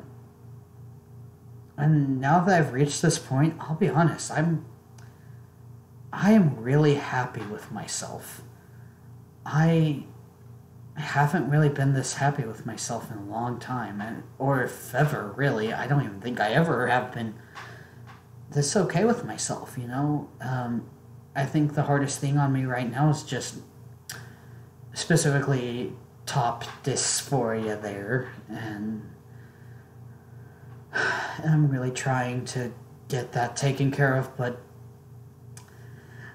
things don't come as easily as I would like them to. God, just sucks. It's so expensive. Trying to understand the LGBT community has been strenuous. Because I don't want to hate them. I don't want to be an anti-SJW. Because I want to be understanding. I want to understand why these people do the things they do. But sometimes they just make me want to strangle them. And, it's been... And, I just... And at this point, I just kind of find myself in a position where it's like, I want to get along with them. I want to get along with everybody. Not because I want to please anybody, but just because I like people. I like being around others. And I'm not going to kiss ass to make it happen, but I'm and I'm gonna be real. Like, I'm not gonna be a fake over it, but I think, I think for me, it's best to just kind of keep my mouth shut. I'm a better mediator than I am a debater, basically. So, I mean, I think I'm gonna try to stay in that position, because that's where I belong. I find myself, at least. And as far as gender identity goes, I know there are a lot of people out there who just think that this non-binary crap is just crap. And I don't blame you, because it's like, if you hear stupid things, it's like, if all you hear is stupid things, you're just going to think it's stupid. That's logical. That's reasonable. It makes sense. But it just,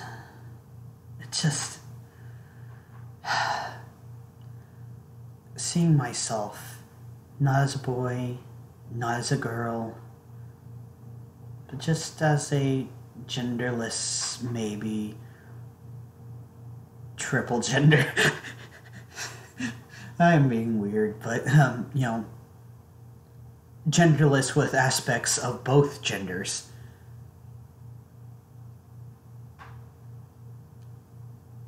It puts my mind at ease. It makes me feel better about myself. It makes me like myself better, because I see myself in a way that I've always been, but never expressed. And for me, that has been, that's just something I've experienced. And yeah, I mean, it's, like I said, I love myself. I love myself for who I am. And this is the first time I'm able to do that. And so, yeah, and it sucks I have to go through this hurt, this pain, to get to a place where I can love myself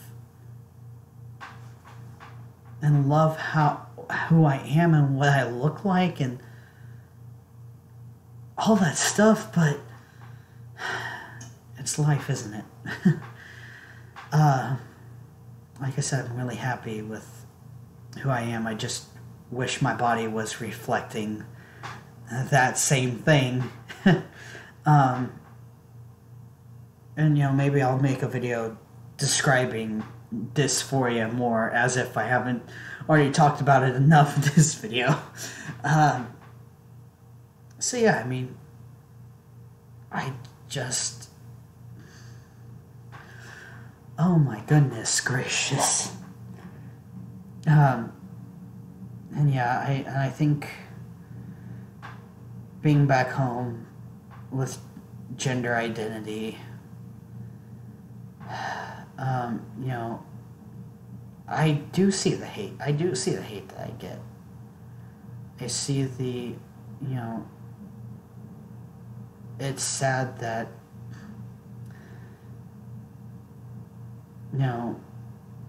me being who I am humiliates people. It makes other people feel lesser for some reason. It doesn't make sense, but that's just how it is. And to feel this pain because of who I am, and trying to live with family that doesn't accept me, it makes you wonder if it's worth it. Like my dad, for instance, I think only occasionally seeing him is about all I really want anymore, because, which really sucks, because I do do care about him, but I think that's all I really want anymore, because I can't be happy. I can't be happy with him, treating me the way he treats me. And it's not abusive, but it does still, or if it is abusive, it's still, he has, it's not his fault that he can't grasp it. This gender, and he comes from an age and where, he comes from a family where, this kind of stuff is disgusting. He comes from a place where, racism was a thing. And I mean real racism, by the way. Like, damn, a place where gays, are the worst. And so, and so for someone to be trans is just unheard of and unrealistic, and, of course, very liberal type of thing. And, it's just, I guess what I'm trying to say is, it's surprising how unaccepting my family has been, and how unaccepting the LGBT community is, and how unaccepting liberals can be. Because, I wasn't accepted for who I was outside of being trans. But, and then with family, it's like I'm not really accepted for being trans. So it's kind of, I guess,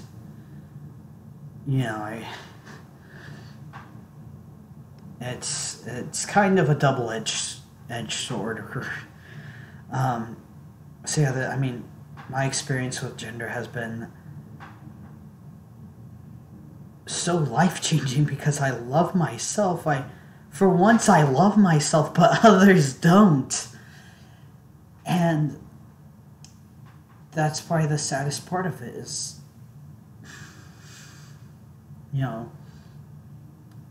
people can't be happy with me being happy. And, being who I am. And, like I said, just, I understand a lot better of where some of the LGBT community comes from, because if they had to deal with similar or worse family members treating them this way, and, some of those people probably also understanding a lot more of sentimental stuff, or having more connection with sentimental stuff than me, which most people do. Very much so.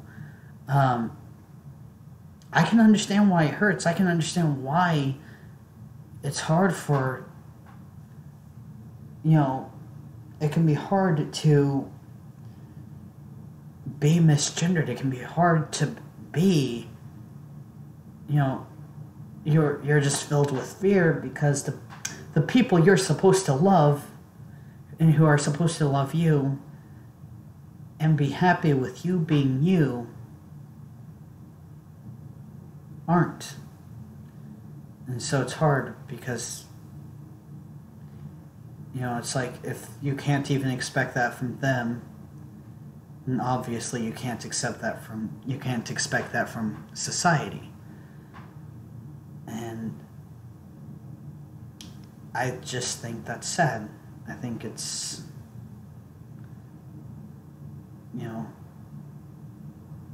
so it's like I said, it's a double-edged sword, but but it makes me happy, and I hope I can make these things work, and I just want other people to know they're not alone, and I want to maybe reach other people who are having a hard time understanding the liberal nonsense, because I understand that, yeah, it can really come off as nonsense. And, so that's,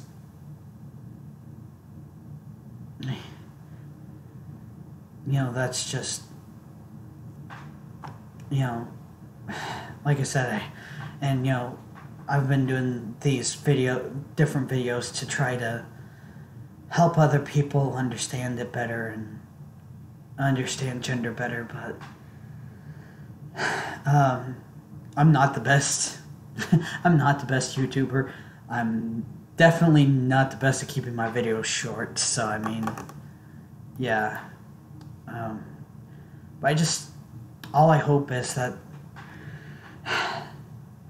I hope for as long-winded as I can be, this has been informative, and I think this is a good place to wrap up all these things. And like I said, I hope others of you who are having a hard time understanding this stuff, but possibly identify with this, I hope this might help you to realize that you can be who you are, even if it sucks sometimes. So yeah, thanks for watching, you guys, and sorry this ended up being so long.